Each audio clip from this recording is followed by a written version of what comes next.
Welcome back, everyone. Got a fun little video for you today. We're going to be talking about one of my favorite card types. We're going to be tier ranking extra combat spells.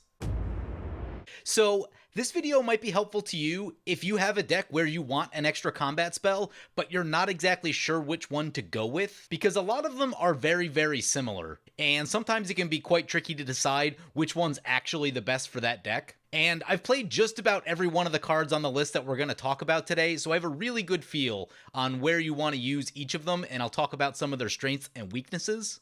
And yeah, we'll figure out which extra combats I think are the best, and we'll figure out which ones are good for certain situations. So with that, let's get going.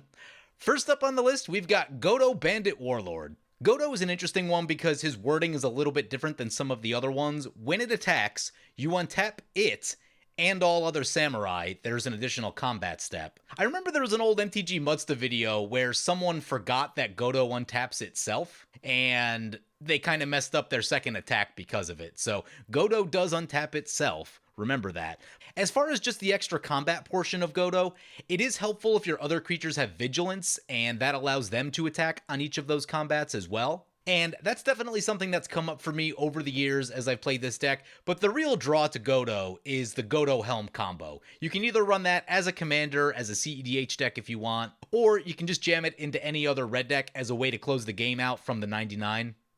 It's just a really handy card to have around. It is a little bit mana intense to get the Godo Helm combo going, especially to do it all in one turn. If you're able to set it up over the course of 2 turns, it's not nearly as bad. But as far as decks that want Godo, that's going to be your Equipment Voltron decks. Chances are, if you're using a Godo, you're probably not trying to attack with a lot of creatures. You're probably attacking with 1, 2, or 3 really big ones. And that's where he tends to be the most well-suited. So with all of that, I'm going to give Godo A tier.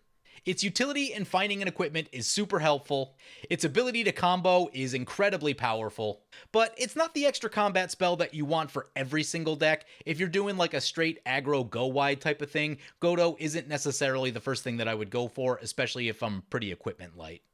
Next up is Lightning Runner. This one I don't particularly care for, so it's 5 mana, when it attacks you get 2 energy, and if you spend 8 energy, you get an extra combat step. That's just a lot of work. Energy isn't really well supported throughout the game, so it's just not a thing you're going to be able to do all the time. And if you're looking for an extra combat step, there's just easier ways to get them, so Lightning Runner going in the D tier, because I just really don't think you'd ever want to play it. Next up, we've got Combat Celebrant. Combat Celebrant is an interesting one, and it got a lot better this past year than it has been otherwise.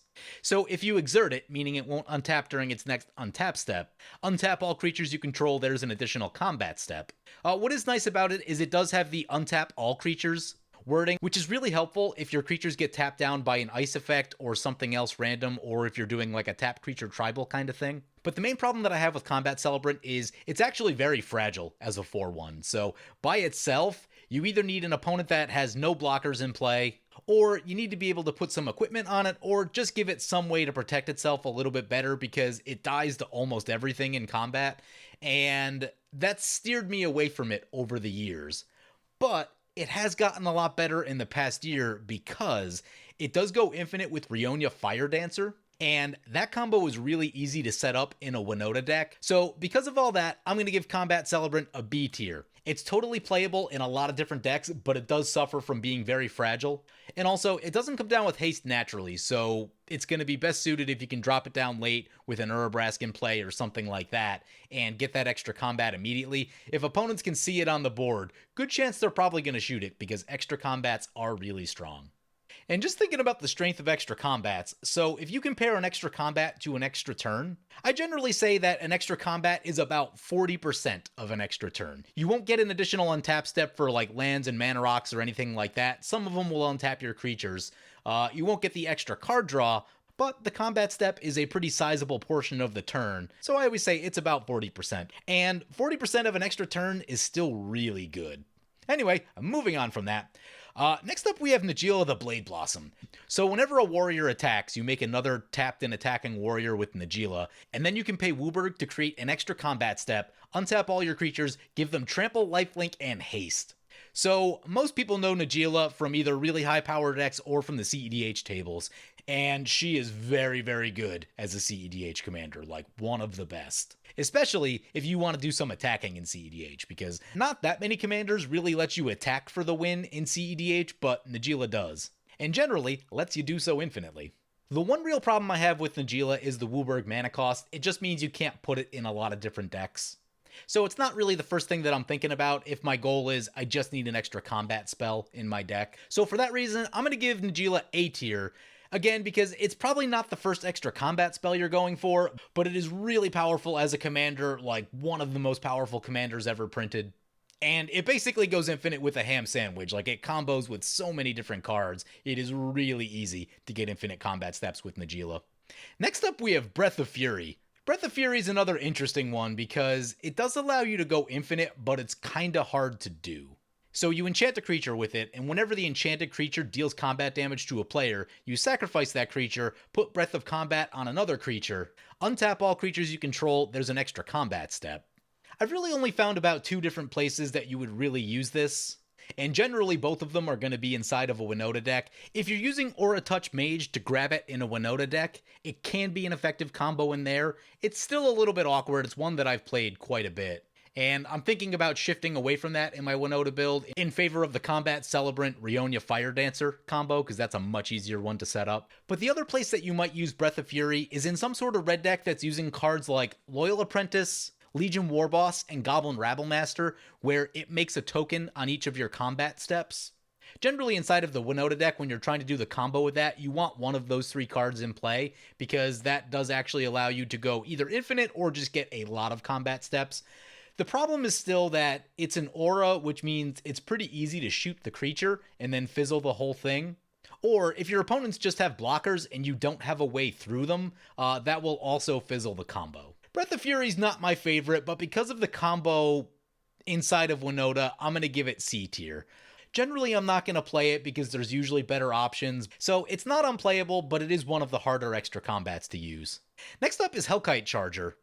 One that's been around for quite a while and used to see a lot more play in Commander in years past. You know, this one's not my favorite either. So when it attacks, you pay 7, and if you do, you get an extra combat step and untap all attacking creatures, so not even the best form of that wording. The problem with this one is that you need to have the 7 mana right when you go to combat, which means it doesn't combo with Neheb, and it doesn't combo with Sword of Feast and Famine, and those are 2 really big deals. It's a lot of mana to ask for up front, especially because it has haste. Like, generally you're going to try to do that all in one turn. You don't really just want to like cast that and leave it on the battlefield unprotected, because someone will probably try to shoot it, because if you untap with it, that is actually a problem for them. So generally, I think you're only going to see Hellkite Charger in Dragon decks. And it's reasonable in those decks. There are some combos. If you are able to pay the 7 the first time, then stuff like Feast and Famine and Neheb will start to work. Also, Savage Ventmaw and Old Gnawbone will go infinite with this thing, so that may be a reason to think about it if you're playing a Dragon deck. But outside of Dragon decks, I'm probably going to avoid this one because it's just a lot of mana. So because of that, I'm also going to give this one C tier, because for the most part, I'm not running it occasionally in some Dragon decks, particularly if I'm running one of those cards that combo with it. Next up, we have the only non-red card on this list that doesn't appear as a mystery booster card, and that's Finest Hour. Finest Hour is an insane card. Where most of you have probably seen it is in a Rafiq deck, and if you see Finest Hour with Rafiq, you're probably dead. I've lost to that so many times. It's so incredibly good. So Finest Hour is 5 mana, it's got Exalted, and whenever a creature attacks alone, untap it, there's an extra combat step. Like I said, really good in Rafiq, really good if you're doing some sort of Bant Voltron. I should probably put that in my Legendary Blades deck, honestly, now that I'm thinking about it. Because yeah, it just does a lot, and the Exalted helps it a lot also, because now it's getting bigger, and it's just really, really good. And especially being the only non-red one, it does give some colors that wouldn't normally have access to extra combats. The one downside to it, of course, is that it's not going to be great for go-wide decks. Again, you're going to want to be doing some sort of Voltron thing, having one really big creature. Maybe it's got some equipment, maybe it's a Galta, something like that. For that reason, I'm going to give it B tier. I think I'm going to go high B tier, because you're not going to run it everywhere. And even in a lot of the Bant decks that I've seen, most decks outside of Rafiq don't tend to run it. Next up, we got some weird ones. We got 2 cards out of Mystery Booster. Many of you probably haven't seen this one, so we'll give it a read. It's called Bear with Set's Mechanic. It's a 2-mana 2/2 with Vigilance and Aggressive, and the aggressive ability says, during your turn, there's an extra combat phase after the first one, and only creatures with Aggressive may attack during that phase. So, kind of interesting. I don't know how many other creatures with Aggressive there are. I assume not very many, because this is the only one I saw. That is actually an interesting mechanic, though, and one that would be kind of cool for them to explore in the future. Hopefully as a red or a white ability, and not as a green one. It is kind of weird that it's jammed onto a green card. But, you know, green likes to steal everyone else's parts of the color pie, so it wouldn't surprise me. But because of that, like, you're not really going to run this thing anywhere, so D tier. It would be a very funny card to pull out at some point, and opponents will probably scratch their head and go, what? That alone may be worth an inclusion somewhere in one of your decks.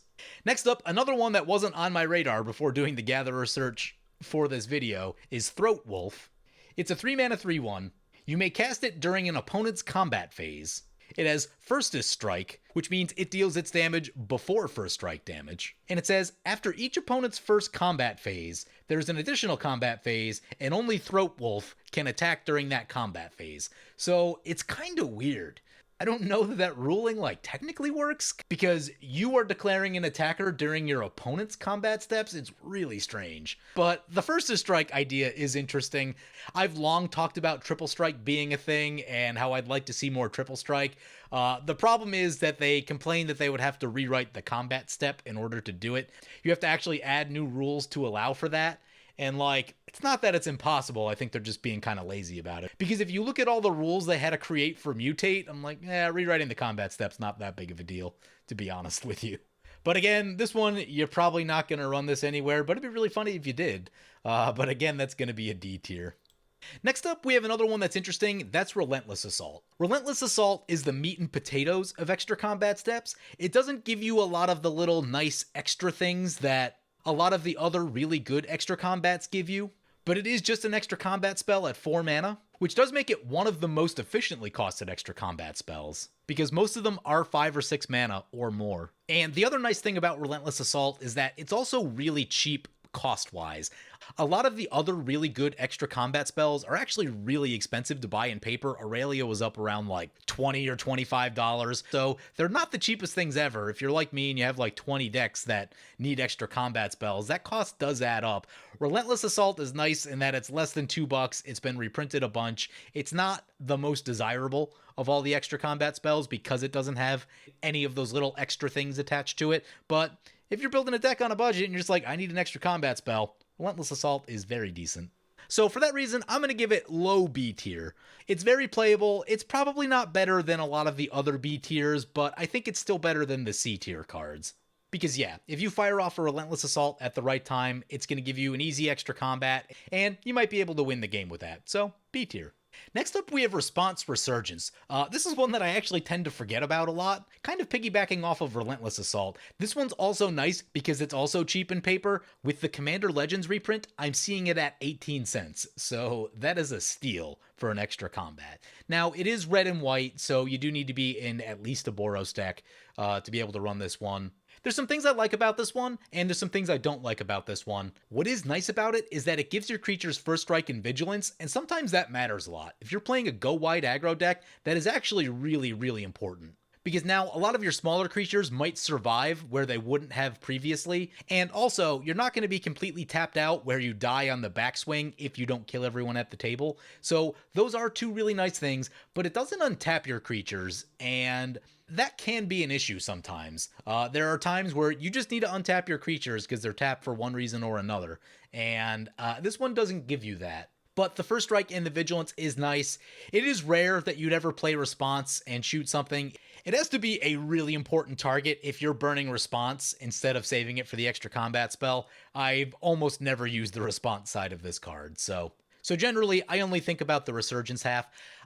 One thing to note is that you cannot Sunforger this card because they changed the ruling on split cards. The converted mana cost of this card is 7, not 2 and 5. In the past, you would have been able to Sunforger for at least the response side of it. I don't know if that trick would work where you could like search the card, cast it, but then choose to cast the Resurgence side. There was like some sort of modern combo deck built around that back in the day before they changed that rule, and I'm not sure how that worked with Sunforger as well, but at one point in time, you could at least fetch up response with Sunforger, but that's no longer a thing that you can do. So because of all that, I'm going to give this one B tier. Again, it's very playable. It's nice because it's cheap to buy. It does give you First Strike and Vigilance, and for some decks, those things do help a lot. In particular, it's really good in General Ferris Rokirik because you have a lot of 4/4s on the board, and sometimes there's things out there that will trade with them. Like if people have a bunch of 2/2s or tokens running around or something, the First Strike makes it so that they really can't block them profitably, and the Vigilance is nice because you can still block on your turn. So very, very playable. Not the first one I'm going for, but if I'm on a budget and I just need an extra combat spell, it'll totally get the job done. Next up, we have Fury of the Horde. This one's interesting. It's from a cycle in Cold Snap where you can exile 2 cards of the same color from your hand and cast it for free. And for this one, it's untap all creatures, there's an extra combat step. It's playable, and I've seen it a couple times over the years, but it's probably not the first thing I'm going for because of its high mana cost. The 7 mana does make it a little bit rough to just naturally hardcast this thing. And the exile 2 cards from your hand is like a pretty steep cost.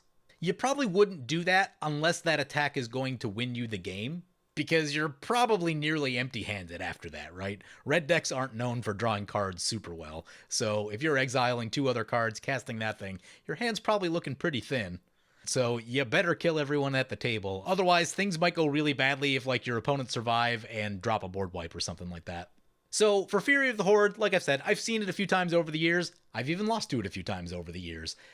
It is playable. It's not the first one that I'm going for. So for that, I'm going to give it C tier.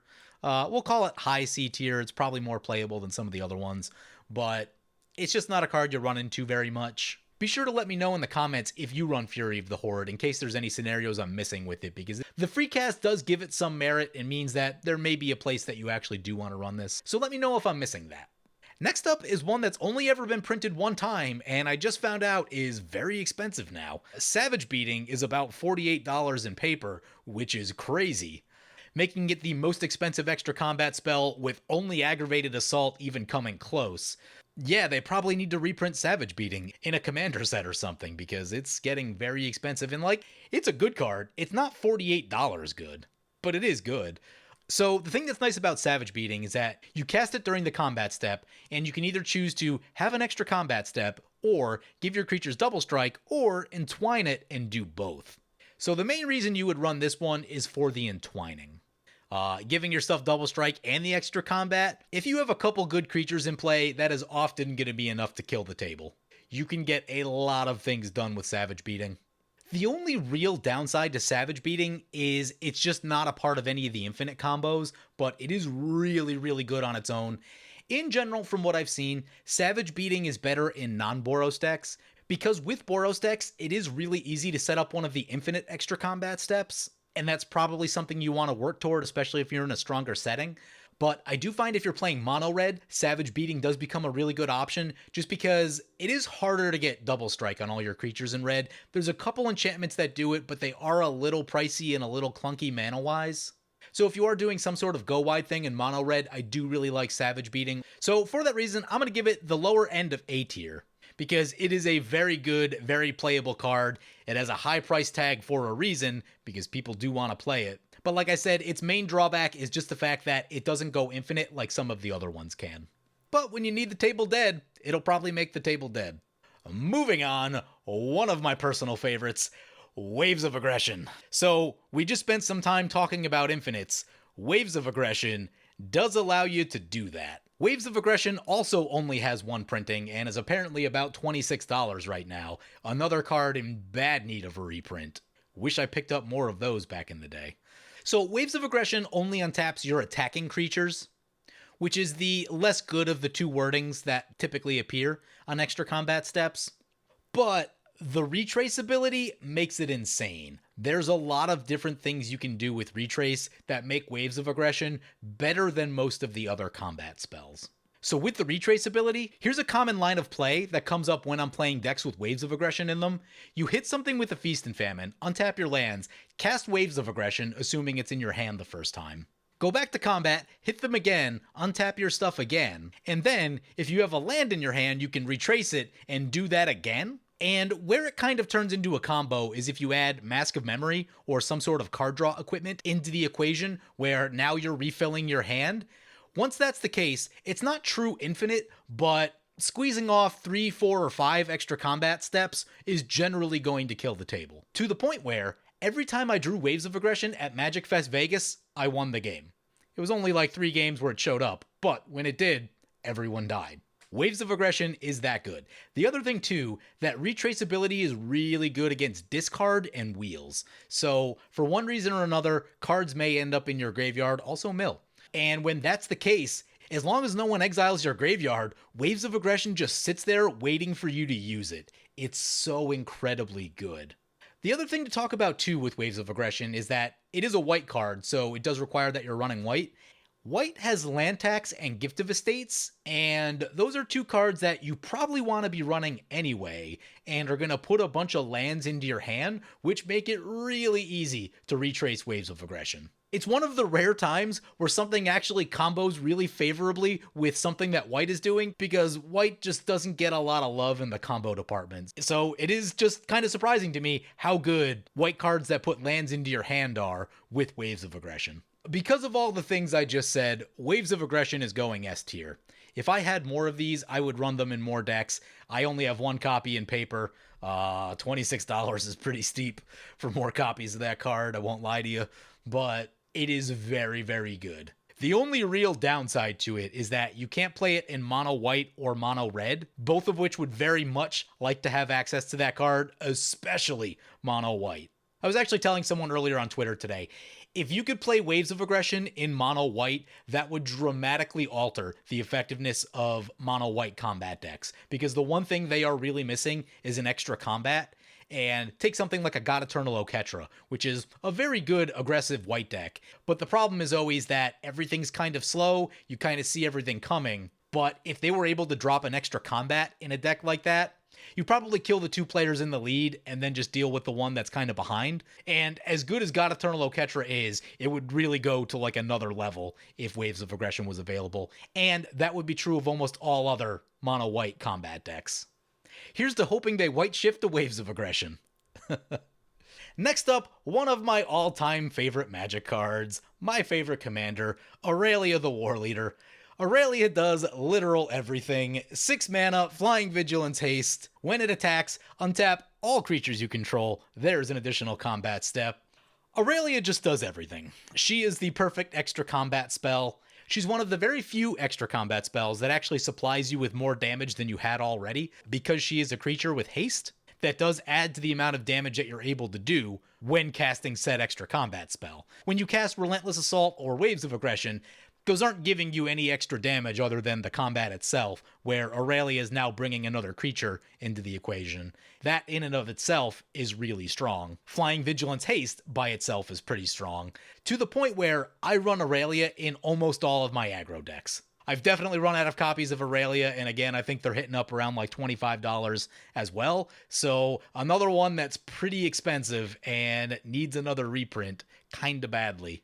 And I could write you an entire romance novel about how great Aurelia is, but to be kind of brief about it, she's equally good if you have an army of creatures, equally good by herself, equally good with a bunch of equipment, and equally good if you're wanting to do infinite combat steps. She excels at every role. And being that I'm now past 800 videos on the channel, I've played a lot of different decks, and the thing that always surprises me about Aurelia is just the amount of things you can still do. Like, there's still a lot of different decks that I want to build with her that I haven't even touched. You can do a tap creature tribal thing with her if you want, because she untaps all of your stuff. I've got a combo build of Aurelia that I'm working on right now that its goal is to combo out by turn 6 no matter what. And so far that one's gone really well. I've got a token build that I want to explore with some of the cards I mentioned earlier, like Goblin Rabblemaster, Legion Warboss, and Loyal Apprentice. So I'm just amazed at how many different things you can do with her and how many different things she is good at. because when I first read her in like 2013 or something like that, I was just like, oh, it just attacks. It's like another attacking commander. And I didn't realize how exciting that could be. Getting extra combats is awesome. And there's just so much to do with it. You can generate a ton of value through the combat step if that's more your thing. Drop a Sun Titan, drop a Tectonic Giant, all really good stuff. Just so many things that are good with Aurelia. So because of that, Aurelia, S tier. And probably the number one card on this list because you can play it anywhere. And God, I have so much to say about her. Haven't even talked about it yet. The combos. There are a lot of ways to go infinite with Aurelia. Gonna have a whole video on it in the future. Just need to get that combo list tightened up a little more and filmed, but it has been really good in the few games I've played so far. But here's a short list of some of the things that go infinite with Aurelia. Helm of the Host is the obvious one. It's a good combo, but it is very mana intense to get that going, so it's not one I use all the time anymore. Hearth and Home is the new jams. Hearth and Home is really easy to get on an Aurelia. You do need one other creature in play, not that difficult to do. So that's a really, really easy way to combo out with Aurelia. There's another one that I haven't played, but I really want to test. I picked this one up from Benny Smith, writer for Star City Games, who's been playing Commander longer than like almost anyone. Fellhide Spirit Binder will go infinite with Aurelia and a Feast and Famine. Or even if you don't go infinite, you can squeeze off a couple extra combats with it. I think he mentioned that one to me like maybe 2 years ago, and it kind of blew me away because I assumed that I knew all of the combos for Aurelia at that point. So that one's quite interesting. Then after that, you get into some of the more convoluted combos. Stuff like Feast and Famine Eldrazi Displacer and a creature that can get through will untap your lands to keep being able to use Eldrazi Displacer, Blink Aurelia, and infinite combats that way. You can also go Aurelia, Sack Outlet, and either Adarkar Valkyrie or Pulse Mage Advocate, both of which bring Aurelia back, so you sacrifice her at the end of the combat step, bring her back before the next one starts, and keep doing that over and over again. If the sack outlet you're using is Altar of Dementia, that also gives you infinite mill, which is really good if you know someone that wants to hide behind a Spore Frog, or a Constant Mists. So yeah, she's good by herself, she's good with other creatures, she's good with combos, she's good with equipment, she's literally good all the time. The only thing you don't want to see is an Aurelia on the other side of the battlefield, because you're probably going to die if you do. And whenever you play an Aurelia, run a homeward path because someone will definitely steal your Aurelia. But yeah, she's just amazing, S tier. Next up, we've got another one that I really like. That's Aggravated Assault. I've hinted at it a few times already. The main reason you run Aggravated Assault is for the combos. That's going to be Neheb and Sword of Feast and Famine. And there may be some other things out there that are a little jankier. I guess like off-color stuff and Old Gnawbone would work, Savage Vent Maw would work, some of the things we talked about with Hellkite Charger. Basically anything that produces you red mana will Grand Warlord Radha. But yeah, anything that produces you red mana can go infinite with Aggravated Assault, which makes it really good. The only issue with Aggravated Assault is that purely as an extra combat spell and not as a combo piece, it is a little bit mana intense. The 8 mana to cast it and activate it all in the same turn can be a little rough if you don't have a Neheb or a Feast and Famine in play. But it is also the type of thing that'll just sit out there, and as long as no one removes it, you can get an extra combat basically whenever you want. So it is very powerful. It does have the untap all creatures you control wording, which again, if you're doing like a tap creature tribal thing, or if your stuff gets tapped down from like a Frost Titan or something, it will help you with that. Untap all creatures is very, very nice. What is not nice is the current price tag of this card, which I'm seeing around $40 to $46. Pretty rough. They were reprinted not even that long ago with Explorers of Ixalan, and it was less than 15 at that point. I think it was like 8. Kind of wish I bought a lot more of them then, because that is very expensive. Put that on the list of cards that also needs to be reprinted, because yeah, that is a lot of money. As far as Aggravated Assault, places that I wouldn't run it. I'm probably not going to run it if I'm not running the Neheb or Feast and Famine or one of the other creatures that makes mana combos, because its main strength is being a combo piece. As an extra combat spell, it doesn't give you any of the little extra things that some of the other ones do. If you're just playing a straight go-wide aggro deck that doesn't have any of those mana producers in it, then, you know, Response Resurgence might be better. Savage Beating, probably going to be better. But when you want the combo and you just need the game to end, no questions asked, then that's where Aggravated Assault comes into the equation. And the other thing too, having played a lot of Boros decks, if you run Sunforger and Enlightened Tutor, you can tutor for the missing half of Feast and Famine Aggravated Assault. So if you have one in play already, you go get the other one, and you can end the game, and you can do that at the end step. So opponents probably won't see it coming. It's a very powerful line of play, done it a number of times in my Commander career, and it usually wins the game. So with that, Aggravated Assault, that's going to be A tier. Like I said, it's not perfect for all situations, but it is a really, really good combo piece, and it is also still really good by itself when you don't have the combo. Next up, we've got World at War. This one I find interesting, and it's one that I think about a lot, because it's an extra combat that has rebound, and also the wording on World at War is a little bit different than some of the others, because they had to accommodate for the rebound cast. After the first post-combat main phase this turn, there's an additional combat phase followed by an additional main phase. At the beginning of that combat step, untap all creatures that attacked this turn. So the less favorable untap wording right there. But as far as its impact in the game, it's an extra combat spell, it's 5 mana, you can win the game with it very easily. The upside of it is that you can rebound it, and if no one destroyed your creatures, your opponents are in for a world of hurt. The downside to it is that they'll get a chance to react before you cast it the second time from rebound, which means if they have a board wipe, they're going to play a board wipe. So this one's a little bit of a double-edged sword in that sense, but if no one plays the board wipe, you're probably gonna win. This is another one that's starting to creep up in price a little bit too. This one's around $11. Used to be about $5 when I looked at it recently, and it's not the cheapest one out there. It's cheaper than Aggravated Assault. It's cheaper than Savage Beating. It's cheaper than Aurelia and a few others now, too. I did like it at one point because it was significantly cheaper than a lot of the other ones, but as that goes away, that does take away from the attractiveness of this card a little bit. But this one is nice because it is just good in any situation that wants an extra combat spell. It doesn't have the combo potential like the really, really good ones, but it is just a very solid extra combat spell. So I'm going to put it in the bottom of A tier. If you have the choice between World at War and Savage Beating, that is a really difficult choice to make. They are very, very similar in what they do. And honestly, it probably depends on what the rest of your deck is doing. Like, if you were playing a Boros deck that already has True Conviction in it, I'd probably go for World at War because you have the easy double strike. If you're playing a deck that doesn't have easy double strike, then I'd probably go Savage Beating, and I'd probably let that be my guide if the choice is coming down to those two specifically. But if you're just doing any sort of go wide aggro thing, Voltron, any aggro deck really, anything that wants to be attacking, World at War, gonna be very, very solid. Next up, we've got one that's also been around for quite a long time, first printed in Odyssey, is Seize the Day. And Seize the Day is interesting because it says untap target creature, there's an additional combat step followed by an additional main phase. So essentially it's an extra combat for one creature. However, if your team does have vigilance similar to Godo, then they can also attack again, which is nice, but those require you to have more cards in play that do that. But at 4 mana, it is one of the lower costed extra combat spells, which gives it some merit. And it has flashback, so you can cast it from the graveyard, which is also really helpful. And I'll be honest with you, I've probably undervalued this one a little bit over the years.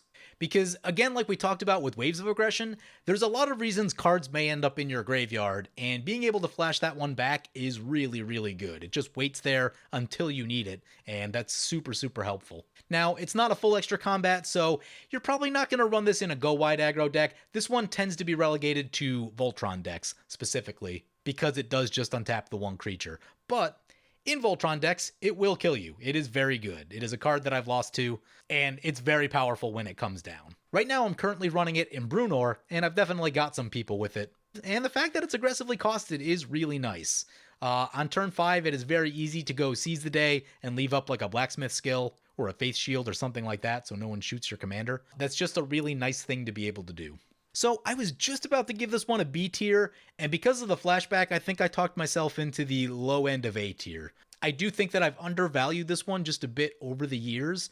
I probably need to give it another look in more decks because I do think it is very good. So you could make the case that it's B tier because it doesn't go in every deck, or you can make the case that it's A tier because of the flashback. I could go either way on that. Next up, we've got Scourge of the Throne. 6 mana 5/5 flying, has Dethroned, so when it attacks the player with the most life, it gets +1/+1. And when it attacks the first time each turn, if it's attacking the player with the most life or tied for the most life, you get an additional combat step, untap all attacking creatures. This one's not my favorite. It's been around for a long time. The problem with it is you cast it, you attack, you get that extra combat step, and then everyone has much lower life than you, so you probably only get that extra combat once, maybe twice in a game.